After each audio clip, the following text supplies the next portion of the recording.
Fala galera, beleza?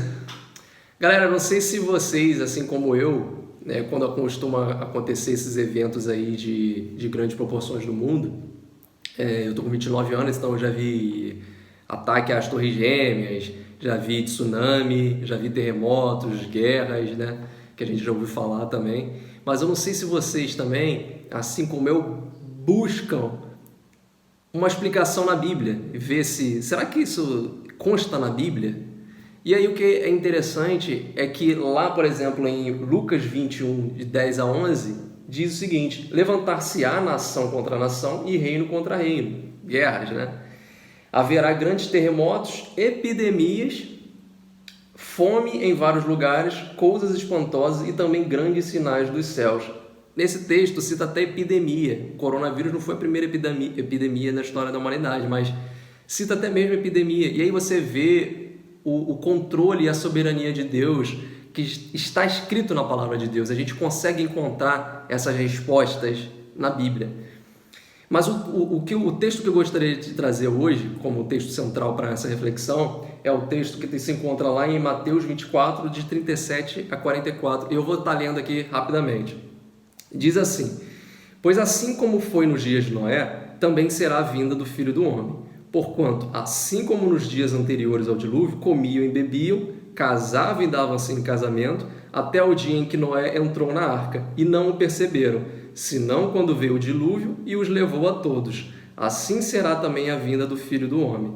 Então 2 estarão no campo, um será tomado e outro será deixado. 2 estarão trabalhando, uma no moinho, uma será tomada e a outra será deixada. Portanto, vigiai, porque não sabeis em que dia vem o vosso Senhor. Mas considerai isto: se o pai de família soubesse a que horas viria o ladrão, vigiaria e não deixaria que a casa fosse assaltada.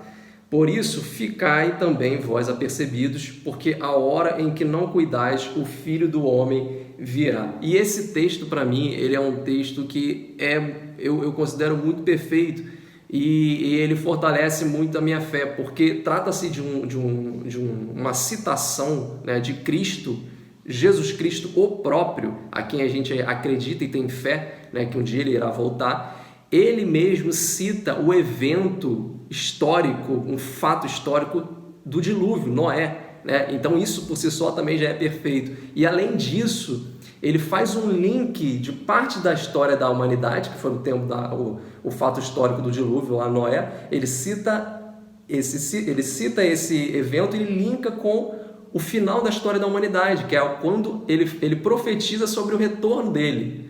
Então isso é muito perfeito, né? Jesus Cristo, ele fazia, como tudo que Jesus Cristo fala, né, é perfeito. Mas você consegue perceber isso? E aí o Noé, naquele momento ali, ele representa, né, o povo eleito de Deus. Jesus Cristo, naquele período de Noé, ele representava a salvação, que era a arca. E o juízo de Deus, ele era representado pelo dilúvio em si, né? Quando destruiu todas as coisas. E lá em Gênesis 6, quando trata da degeneração do mundo, né? A corrupção generalizada, diz que Noé, ele era justo e íntegro e andava com Deus. E aí Deus, ele achou misericórdia de Noé, né? E por isso ele foi salvo, por isso a humanidade foi salva. E da mesma forma ele aponta isso para o cenário do retorno dele e diz que aqueles que são justos, aqueles que são íntegros e permanecerem perseverando na fé, esses serão salvos. Então essa analogia que ele faz. E a reflexão que Deus colocou no meu coração também é de perceber o seguinte, e trazer a reflexão aqui para a gente, né? Que ali naquele período ali de Noé não somente ele pregava, dizia para as pessoas: olha só, o fim está próximo, vai vir um dilúvio e vai acabar com tudo. Ele pregava o evangelho daquela época, né, que era o fim está próximo. Mas além disso, o que mais ele fazia? Ele preparava a arca, ou seja, ele exercitava a fé, porque Deus falou para ele: olha só, vai acontecer, você acredita? Ah, acredito. Beleza, então agora põe em prática, né? Trabalhe por o dia do fim, né? Se prepare para o fim. Então são essas duas coisas, não adianta só conhecer, você tem que conhecer e se preparar. né? E essa é uma reflexão que eu gostaria de deixar aqui hoje.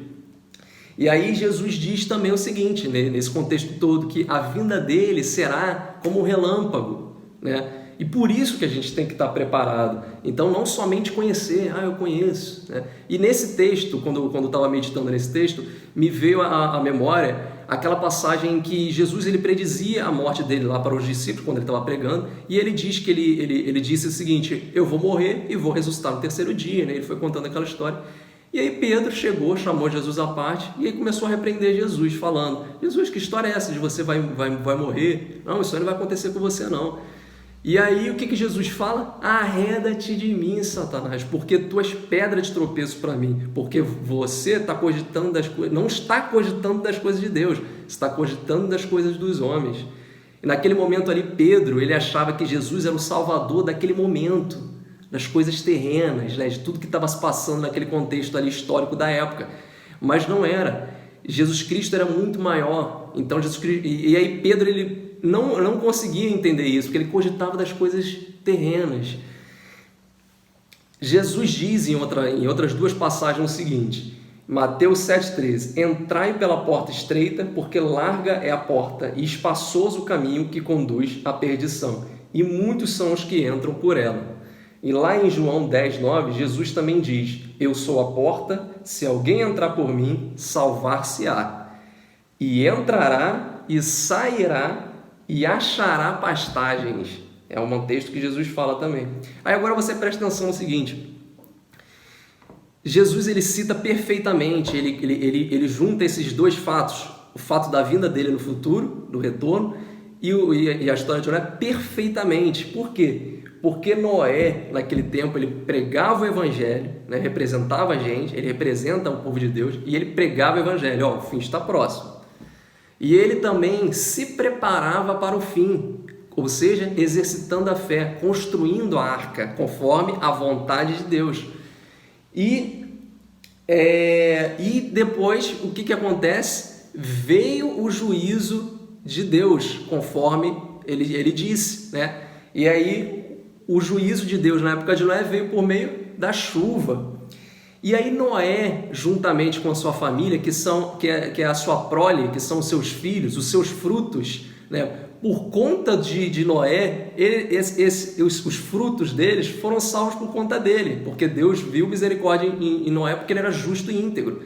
E aí ele e a família dele puderam passar por aquela porta estreita que é a Arca de Noé, porque a Arca de Noé era até grande, só que imagine uma Arca de Noé nessa proporção mundial desse mundo gigantesco. A Arca de Noé era pequenininha, então eles puderam passar pela porta estreita, e essa porta estreita representava quem? Jesus Cristo, a salvação. E aí eles entraram na arca e ao cabo daqueles dias lá, o que aconteceu? Eles saíram às pastagens, né? Eles saíram para fora da arca e viram um novo céu e nova terra. Consegue perceber a perfeição? Jesus Cristo ali no centro, basicamente, da história, linkando um início da história que está lá em Gênesis com o final, no retorno dele. É muito perfeito isso, né? Não tem como não enxergar isso. E aí a reflexão que eu gostaria de deixar para a gente hoje é o seguinte: será que nós, como cristãos, a gente acredita, Jesus Cristo, né, vai voltar, beleza, Jesus Cristo vai voltar, a gente acredita, não sei o quê, mas será que você tem cogitado das coisas de Deus? Ou será que você tem cogitado das coisas terrenas, né? Será que a gente tem se preparado para o dia do juízo? Será que a gente tem preparado, vivido de forma justa e íntegra, conforme vivendo, andando com Deus, conforme Jesus citou Noé, né? Conforme a Bíblia cita Noé, a postura dele? Será que a gente não tem cogitado das coisas dos homens, só das coisas dos homens, vivendo com comportamentos terrenos, pensando sobre a vida aqui, nessa nossa pequena vida, nesse curto espaço de tempo? Será que a gente tem pensado só nisso? Ou será que a gente tem cogitado das coisas de Deus? Então, essa reflexão que eu gostaria de deixar, você pode estar aí, julgue a si mesmo, né? Será que você tem cogitado das coisas de Deus? E é sempre bom lembrar, Jesus Cristo está voltando. Então, fiquem na paz aí e que Deus continue cuidando de nós e nos abençoando e que a gente possa ter sempre sabedoria e discernimento para viver conforme a vontade dele. Valeu, galera!